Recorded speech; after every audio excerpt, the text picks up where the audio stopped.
Hey guys, good morning. Welcome to the Aerospace Structures lecture series. Today we are going to see the fatigue strength and analysis topic. So basically, we have four segment. One is fatigue fracture and fatigue loads, fatigue fracture surfaces, fatigue life regime, and fatigue design. So in this class, we are going to discuss about the fatigue fracture. So in fatigue fracture, we are going to see the definition of fatigue and fracture, the classification of fracture types and material strength, characteristics of fatigue fracture, real-time applications and examples of fatigue life failure accidents as a case study. So in fracture, a fracture is a local or a separation of an object or a material into two or more pieces. It makes the permanent deformation or permanent crack by the definition in the fracture mechanism, a process of the forming a new surface through the irreversible process under a mechanical loads. So any type of mechanical loads occurring in the structure which is permanent deformation, so it is not in the reversible process. So it leads to failure. Failure means that a machine fails to perform. Um, the term of failure is wisely used in the reliability engineering. It may happen even without destruction. So you can see the figure of damaged airplane in the left engine and fractured blades hub in the right side. So this is the example of the failure. The classification of fracture types are we can see the brittle fracture. No apparent plastic deformation take place before the fracture, but once fractured, the crack propagates rapidly. So you can see the example of an oil tanker that fractured in a brittle manner in the center of the ship. Once the fracture, the destruction continues to improve the after the force can be removed. This is the brittle fracture. This is a nature of the material which leads to the failure. Coming to the ductile fracture, the extensive plastic deformation take place before fracture, relatively slow and stable crack propagation, whereas in the um, brittle fracture, the once the crack is initiated, it will rapidly propagate, whereas in ductile failure, it is relatively slow and stable crack propagation. The crack propagation is stable in the crack or in equilibrium at each point. So crack propagation stops when a load is removed. Whereas in the brittle case, even though the load is removed, the crack propagation continues till the fracture. And an external load must be applied further to crack propagation. Let us take this example of the one piece of pipe which is ductile fracture in the left side is shown the figure. One piece in the large deformation in the left side. Whereas in brittle fracture, many pieces are fractured in small deformations, large manner. So coming to the fatigue fracture, in general definition, a destruction as a result of repeated loads and unloading or the cyclic loading. As per definition for the ASTM, that is American Society for Testing and Materials, it is a process of progressively localized permanent structural changes occurring in a material subjected to conditions that produce fluctuating stresses and strain at some point or point and which may accumulate in cracks or complete fractures at a sufficient number of fluctuations. This can be applied in a cyclic load manner or the alternating load manner. This localized permanent structure deformation may occur. Fatigue fractures is generalized a metal receiving external or internal repeatedly loads. We call it cyclic loads. Changes in local organizations due to the repeated loads eventually leads to crack or a fracture process. Let us take this example. Aldro Airlines Flight 243, that is a Boeing 747, 737-200. In 1988, at 28th April, it happened the undetected crack in the fuselage skin. This corrosion in the joints as a result of this bonding. This leads the continuous cyclic loading and makes the aircraft fail.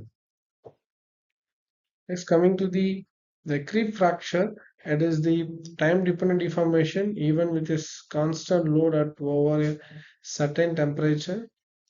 Creep deformation accelerate at some point, resulting in a rupture. So it has three stages: primary stage creep, secondary stage creep, third one is rupture. In the secondary stage, the deformation is being maintained in a constant rate, delaying fracture and environmental assistance to the fracture. Even though a static tensile stress is much lower than the yield stress, the metal behave more brittle and such suddenly ruptures without apparent of plastic deformation. This environmental assisted fracture is also called as environment sensitive fracture. Next, coming to the fracture types and metal strength. Strength of the material is concerned in two cases, with and without flaws, that is a crack, and basic strength is normally without flaws. Fatigue strength. Fatigue is very important in the term of strength of the material, and fatigue strength is one of the most important parameter in the mechanical design. Relationship between fracture types and material strength. Ductile fracture, brittle fracture leads to static strengths, which is important. Fatigue fracture leads to fatigue strength, makes the sense. Whereas a creep fracture, it is a creep strength that is in high temperature operation. When material receives repeated loads and high temperature, that is a thermal stress, stress correction, cracking, hydrogenic embeddlement, cracking, that is the environmental strength. So these are the various relationship between the fracture types and the material strength. And coming to the fatigue fracture, according to the cyclic load, fatigue occurs as a result of repeated loads and unloading. All the machines and structures get cyclic loads in the nature. So most of the fracture results in the form of fatigue. Lower yield stress are proportional limits. Although cyclic stresses range is small than static fracture stress or the yield stress, fatigue fractures occurs. Fatigue limits are endure limits or the expansive use of describe a property of material. The amplitude or range of the cycle stress that can be applied to the material without causing fatigue failure. So this is the microscopic features of the fatigue surface. After the fatigue occurs on the surface of the fatigue fracture, microscopic features can be exist.